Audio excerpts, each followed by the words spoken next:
For today's weekly Jinx video, which we do every Wednesday on this channel, anything to do about Jinx, and you decide the topic in the comment section down below. As well as this video acts as a weekly discussion thread on the Jinx subreddit, or League of Jinx, feel free to check that out. Today's topic comes in the back of a question from the subreddit about why would you main Jinx? And some people took this differently. They were kind of like, oh, you know what, why are you even asking that on the Jinx subreddit? But the person in their defense was asking, like, what is Jinx's strengths, weaknesses, why would you play her in the meta, is she particularly powerful, and things like that. And it had me wondering, if you were supposed to, teach Jinx to a new player, how would you teach Jinx to a new player? For those that don't know, kind of Riot's released these missions for new players, play with a player under level 15 and such like that. They've also released a bundle for new players about getting certain champions, 5 of them, and one of them is Jinx. She's considered something a little bit for like beginner players. So if you were supposed to be like teaching someone who is new to the game on Jinx, how would you tell them how great Jinx is, basically is what I'm saying. Like, what is it that Jinx does that you think is really great for a new player?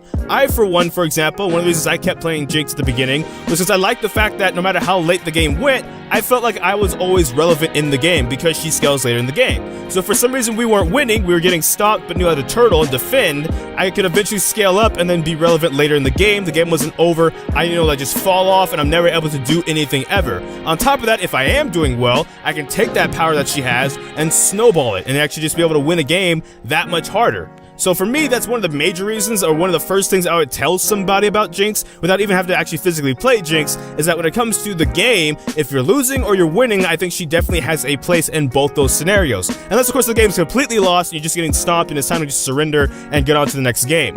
When it comes to Jinx herself, part of it, again, she's not super mechanically intensive, right? She does have some mechanics you can work around, with the positioning and stuff especially. Maybe if you want to go into the whole animation canceling with the rocket zap rocket or stuff like that. But on top of that, it's really kind of right click, and then that's kind of all you really have to do. There's more you can do, but that's all you have to do at a minimum. So if you're not good at the game and you're new to the game, that's something that every champion kind of has to do at some point, and as such is a lot easier than when that's all you really have to do to still dish out a lot of your damage on a champion like Jinx. One thing is, because of her range, you also get to stay pretty far back. So melee champions, for example, for me, were really hard to learn when I was first learning the game because I had to get close to stuff I didn't want to get close to.